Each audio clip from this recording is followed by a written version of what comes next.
Every night, my entire town locks down for 12 minutes. I finally learned why.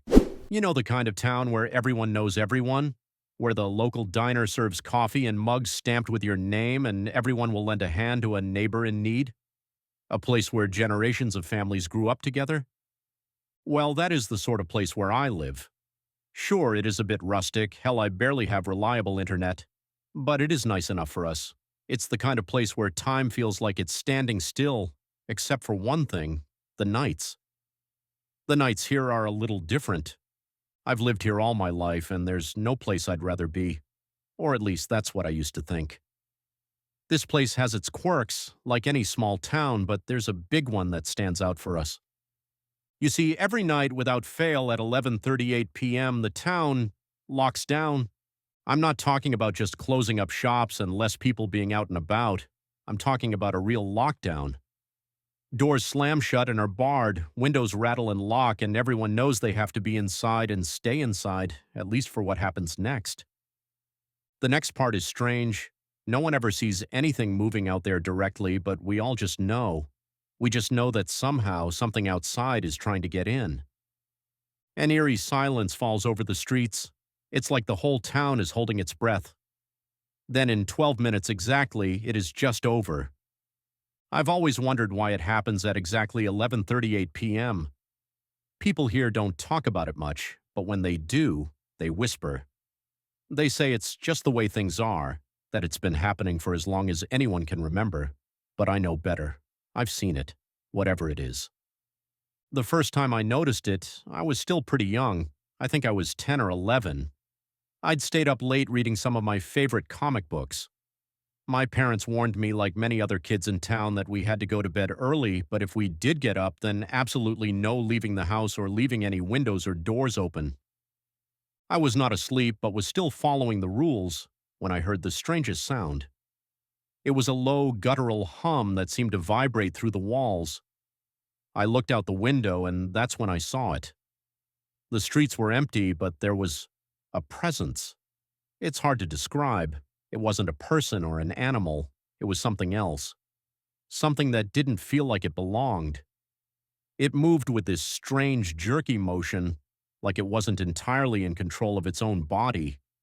It radiated a disturbing sense of distortion that made my head hurt, and my eyes had a difficult time focusing on it. I could feel this overwhelming sense of hunger that made my skin crawl. Before I knew it, it was over. It had passed my house, and I realized I'd been staring out my window in a hypnotic daze. It was almost midnight, and I went to sleep and did not tell my parents about the disturbing thing I had seen. I didn't see it again for years, but the feeling never left. Every night at 11:38 on the dot, when the town shuts down, I know it is there.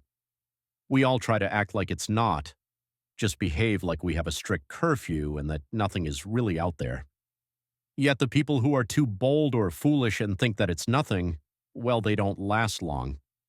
Those of us who are still here know that whatever that thing is, it's out there. Stalking, hunting. Looking for anything, an open window, a cracked door. Disappearances are frequent, especially for such a small town. The police have a whole song and dance for anyone who goes missing from the outside, but when it is a resident, well, it is more of a case where the families of the victims are reprimanded for not having known better. No one knows why the window of time is so mercifully brief. Almost just as suddenly as it starts, it's over. By 11:50 p.m., the streets are quiet again, and the town feels normal. But it's not normal. It never was. People here have learned to live with it. They lock their doors, shut their windows, and pretend it's not happening. I asked my parents why we don't just move, and they never gave me a good answer. All they said was, "It wouldn't do any good. We have to endure. It has to be here. It is safer for everyone if it's here." It did not make sense. I know people can get attached to places, but it felt crazy to me. I couldn't just pretend this was normal, not after what I saw, not after what I felt. There was something out there, and it was worse than anyone would believe. It was just recently that I saw it again. It was a normal night, at least as normal as nights could be in my town. I was getting ready to go to bed when I noticed that my cat Quincy was missing. I looked everywhere, but I couldn't find him. Then I heard something and looked through the window to spot a familiar shape, and my heart sank. He was outside.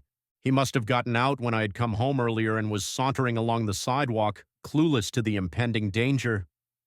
The time was 11:36 p.m. I had no idea if the creature did anything to animals, but I did not want to find out.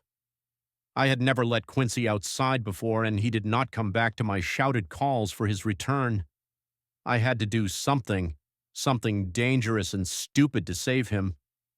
I rushed outside, sprinting toward him and trying to grab him and bring him in before it was too late. I managed to reach him and pick him up, but then I froze when I sensed a presence as I was scrambling back to my door.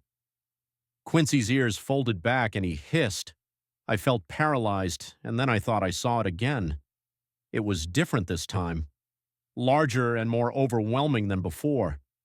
Its presence seemed to fill the entire street, pressing against the houses like an unseen force. I tried to run, but my legs wouldn't move. I was frozen in place, my breath caught in my throat. To my horror, it seemed to finally regard me. Quincy jumped out of my hands and ran back to my house. He had fortunately evaded whatever interest the thing might have had with him.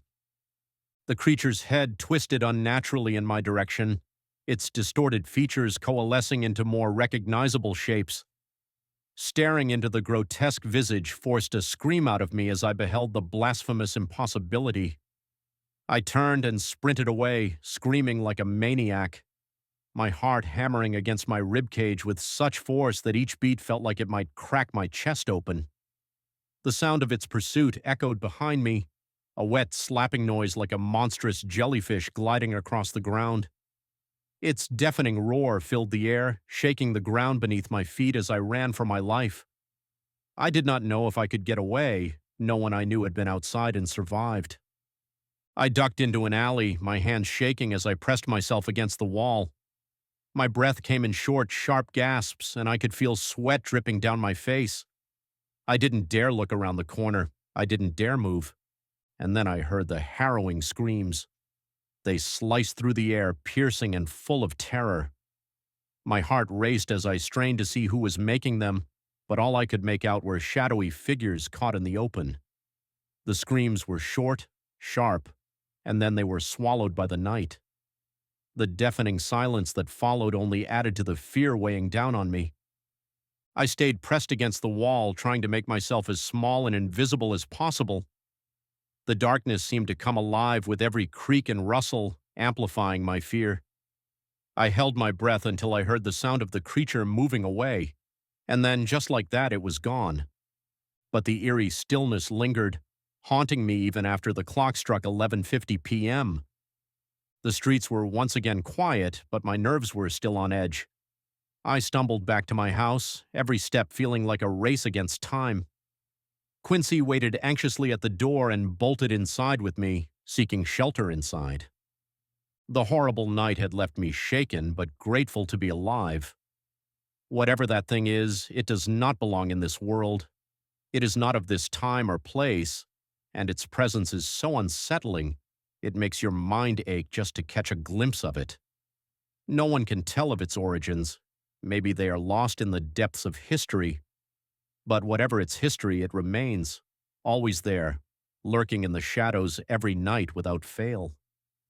At that point, I did the one thing you probably think everyone should have done by now. I left my hometown. I moved to the largest city I could reach to get away from it all. My parents did not approve. In fact, they tried to tell me I could not go. I was so desperate to get out of there that I had to sneak away in the early morning when they could not interfere. I never understood why we all stayed there and tried to ignore the eldritch nightmare that hunted us at night. It seemed so simple, and I felt better at first. The city felt alive with the hum of traffic and the distant chatter of people during the day, a cacophony that made me feel safe, anonymous. Indeed, I thought I'd left the nightmare behind, that the creature was just a memory, a relic of a past I could bury. My new apartment is a cozy studio on the 5th floor with a view of the bustling streets below, high enough where looking out the window does not fill me with dread at night. Unfortunately, something happened last night that has shattered the fragile illusion of my peaceful transition. On the first night in my new place, I sat on the edge of my bed, flipping through a magazine to distract myself from the creeping unease that had settled in the pit of my stomach. The clock on the nightstand read 11:28 p.m. I told myself I was being paranoid, that the creature was gone, that I was safe now. But the weight of the past lingered, a shadow in the corner of my mind that I couldn't shake. By 11:38 p.m., the city outside my window was eerily quiet. The usual sounds of traffic and distant music had faded, replaced by an unsettling stillness. I tried to focus on the magazine, but my eyes kept drifting toward the window, the darkness beyond the glass pressing in on me. And then I heard it, a soft, tentative tap against the pane. My heart skipped a beat. I froze, the magazine slipping from my fingers and falling to the floor. The sound was light, almost imperceptible, but it sent a chill coursing through my veins. I told myself it was nothing, I was just being paranoid. But then it came again, another tap, this time more insistent. I didn't move, I didn't breathe.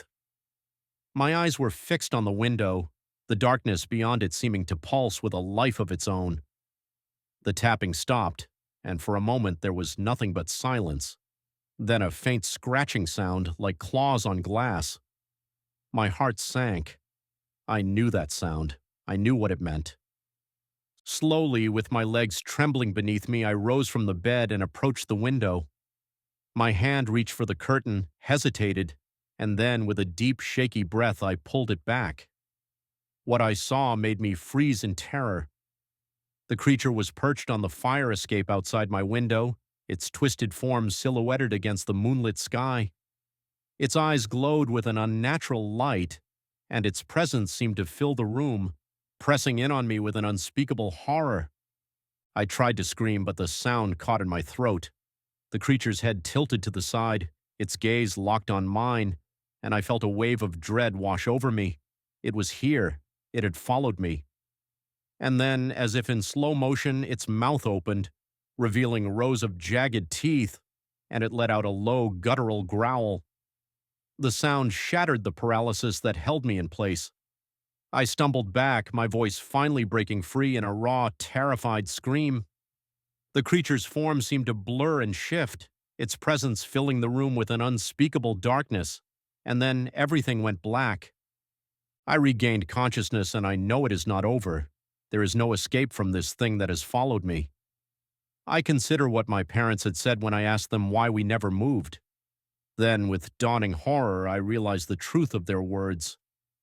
It is safer for everyone if it's here.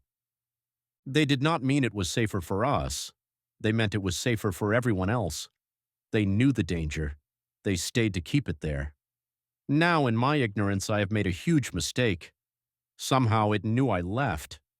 It has followed me here, to a place where over 1 million people will soon know about its existence, and maybe more if it moves beyond that.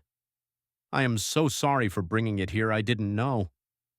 Please, for your own safety, stay inside between 11:38 p.m. and 11:50 p.m. By now, it might not be safe wherever you are as well.